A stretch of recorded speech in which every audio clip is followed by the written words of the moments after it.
Il y a le grand chapitre de la bio-inspiration en général, qu'on ouvrira peut-être tout à l'heure, parce que, en gros, il faut que l'entreprise elle fasse du biomimétisme de niveau 1, si elle est industrielle, enfin bref, de niveau 2 organisationnel. Enfin, niveau 1, du coup, c'est l'inspiration en termes d'ingénierie. On s'inspire de la nature pour consommer un minimum de matière et d'énergie pour un maximum d'efficacité.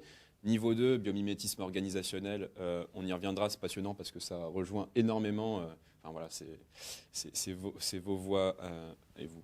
Voilà. Et biomimétisme de niveau 3, qui est de biomimétisme écosystémique, c'est comment est-ce que l'entreprise sur son territoire est bien pluguée sur tous les cycles pour économie circulaire, quoi. Donc voilà, et puis sur ce qui nous intéresse, c'est-à-dire la capture du carbone, c'est la grande question de la compensation carbone.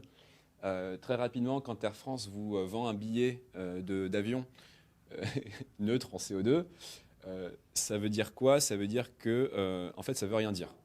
Parce que derrière, 90% des crédits carbone sont basés sur rien, c'est-à-dire sont basés sur des labels qui vont mandater des entreprises pour protéger des forêts qui existent déjà et compter des tonnes épargnées de si la forêt était rasée. Je ne sais pas si vous avez compris, c'est de la grosse douille. En gros, si on rasait cette forêt, on émettrait tant de CO2. Puisqu'on ne la rase pas, puisqu'on la protège, c'est tant de CO2 de crédit carbone. Voilà. Donc ça, c'est 90% des crédits. Et puis les autres, c'est des forêts en monoculture qu'on plante n'importe comment, des eucalyptus sur le pourtour méditerranéen, du pin douglas, enfin, des picéas,